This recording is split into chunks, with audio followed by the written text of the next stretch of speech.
Hello everyone, नमस्कार मेरे प्यारे दोस्तों। इस वीडियो में हम समझेंगे कि न्यूट्रॉन क्या होता है, न्यूट्रॉन के ऊपर चार्ज कितना होता है, न्यूट्रॉन का मास कितना होता है और न्यूट्रॉन को हम लिखते कैसे हैं।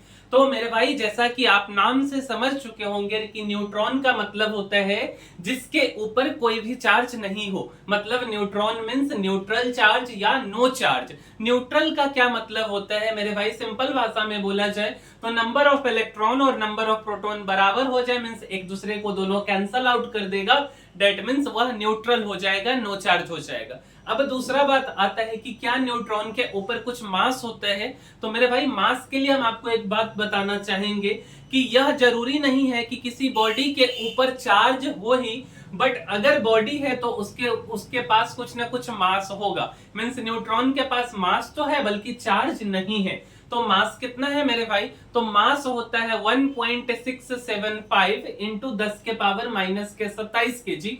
उसी चीज को हम ग्राम में और एटॉमिक मास यूनिट में देखेंगे इस वीडियो के अंदर। तो सबसे पहला सा बात आता है कि न्यूट्रॉन को रिप्रेजेंट कैसे करते। तो मेरे भाई, न्यूट्रॉन को हम स्मॉल n से लिखते हैं, या इसी चीज को हम n10 भी लिख सकते हैं। जैसा कि हमने आपको बताया कि न्यूट्रॉन के ऊपर चार्ज कितना होता है, तो नो चार्ज मींस हम 0 लिख सकते। मास ऑफ न्यूट्रॉन को हम लोग क्या लिखते हैं, तो मास ऑफ न्यूट्रॉन को हम लोग mn लिख सकते। अब mn का मतलब 1.675 गुने 10 के पावर माइनस के 27 केजी। अगर हमको सिंप्लीफाई करने का जरूरत है, कहीं कैलकुलेशन में दिक्कत हो रहा है, तो 5/3 भी लिख सकते हैं 1.675 को गुने 10 के पावर माइनस के 27 केजी।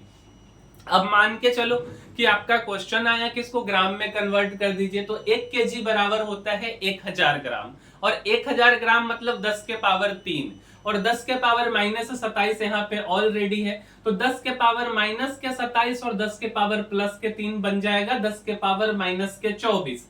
ठीक है, तो मास ऑफ न्यूट्रॉन क्या हो जाएगा 1.675 इंटू 10 के पावर माइनस के 24 ग्राम।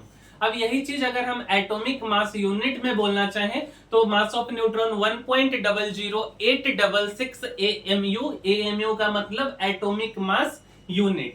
अब हम इसको थोड़ा सा कंपेयर करते कि मास ऑफ न्यूट्रॉन और प्रोटॉन तो लगभग बराबर है, लास्ट में 2 और 5 का डिफरेंस है, मींस लास्ट में 1.672 होता है, एक जगह पे 675 होता है। लेकिन मास ऑफ न्यूट्रॉन और इलेक्ट्रॉन में चेंजिंग है। जो न्यूट्रॉन का मास होता है वह 1838 टाइम्स मास ऑफ इलेक्ट्रॉन के बराबर होता है।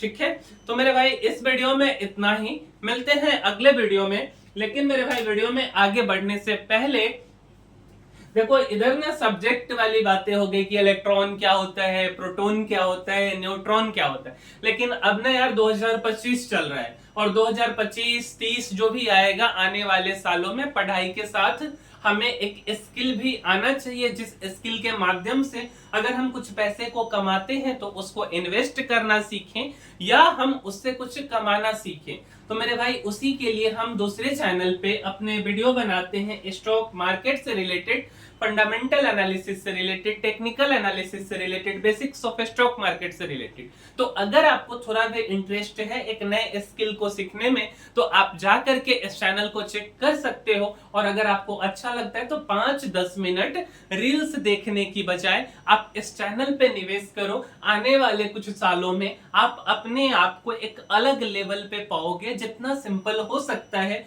उतने सिंपल तरीके से हमने समझाने का कोशिश किया है अपने चैनल पे। तो मेरे भाई, इसी के साथ हम अपने वीडियो को समाप्त करना चाहेंगे। और अगर आपको हमारे वीडियो से वैल्यू एडिशन मिलता है आपके लाइफ में, तो मेरे वीडियो को लाइक, शेयर और सब्सक्राइब करना मत भूलिए। मिलते हैं अगले वीडियो में, तब तक के लिए धन्यवाद।